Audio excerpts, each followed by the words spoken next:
ബദാം നമ്മുടെ ശരീരത്തിന് ഏറെ നല്ലതാണ്. കാരണം ബദാമിനകത്ത് vitamins, antioxidants, omega 3 fatty acids ഒക്കെ അടങ്ങിയിട്ടുണ്ട്. പ്രോട്ടീൻ സമൃദ്ധിയായിട്ട് അടങ്ങിയിട്ടുണ്ട്. എന്നാൽ നമ്മൾ ബദാം വാങ്ങുന്ന സമയത്ത് ശ്രദ്ധിക്കേണ്ട ഒരു കാര്യമുണ്ട്. കാരണം നമ്മൾ വാങ്ങുന്ന ബദാം എന്ന് പറയുന്നത് വൈറ്റ് ആൽമണ്ട് ആണ്. എന്നാൽ വൈറ്റ് ആൽമണ്ട് പോലിരിക്കുന്ന ബിറ്റർ ആൽമണ്ട് ഉണ്ട്. അതായത് നമ്മൾ ബദാം കഴിച്ചു കഴിഞ്ഞാൽ അമിതമായിട്ട് കയ്പ്പ് അനുഭവപ്പെടുന്നുണ്ടെങ്കിൽ അത് ബിറ്റർ ആൽമണ്ട് ആണ്. ബിറ്റർ ആൽമണ്ട് നമ്മുടെ ശരീരത്തിന് കേടാണ്. കാരണം ഇതിനകത്ത് അമിഗ്ഡാലിൻ എന്ന് പറയുന്ന ഒരു രാസവസ്തു അടങ്ങിയിട്ടുണ്ട്. അമിഗ്ഡാലിൻ നമ്മുടെ ശരീരത്തിനകത്ത് എത്തിക്കഴിഞ്ഞാൽ ഹൈഡ്രജൻ സയനൈഡ് എന്ന് പറയുന്ന ഒരു വിഷപദാർത്ഥമായിട്ട് മാറും. ഇത് നമ്മുടെ ഉള്ളിൽ ചെന്ന് കഴിഞ്ഞാൽ ഇത് നമുക്ക് നാഡികൾക്ക് തളർച്ച ഉണ്ടാക്കും. ശരീരത്തിലെ മസിലുകളുടെ ടോൺ പോകും. നമുക്ക് അമിതമായിട്ട് ക്ഷീണം വരാൻ സാധ്യതയുണ്ട്. ശ്വാസം മുട്ടൽ അനുഭവപ്പെടാം. ഒരു 40-50 ബിറ്റർ ആൽമണ്ട് ഉള്ളിൽ ചെന്ന് കഴിഞ്ഞാൽ ഇത് ഒരുപക്ഷെ മരണം വരെയും സംഭവിക്കാൻ സാധ്യതയുണ്ട്. ബിറ്റർ ആൽമണ്ടിനെ എങ്ങനെ തിരിച്ചറിയാമെന്ന് വിശദീകരിക്കാം. നമ്മൾ സാധാരണ വാങ്ങുന്ന ബദാമിന് അത്യാവശ്യം മുഴുപ്പുണ്ടാവും, വലിപ്പമുണ്ടാവും, ഒരു ഓവൽ ഷേപ്പ് ഉണ്ടാവും, കാഴ്ചയ്ക്ക് ഇത്തിരി വീർത്തിരിക്കും.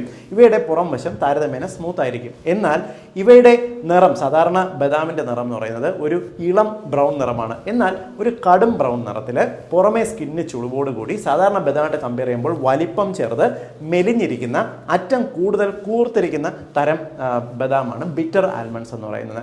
ഇത്തരം ബിറ്റർ ആൽമണ്ടുകൾ നിങ്ങൾ വാങ്ങാതിരിക്കുക. ഇൻ കേസ് നിങ്ങൾ വാങ്ങുന്നതിനകത്ത് ഇത്തരത്തിൽ കടുത്ത നിറത്തിലുള്ള ബ്രൗൺ കളറുള്ളവ മിക്സ് ചെയ്തിട്ടുണ്ടെങ്കിൽ ഇവ മാറ്റുക. നിങ്ങളും കഴിക്കരുത്, കുട്ടികൾക്കും കൊടുക്കരുത്.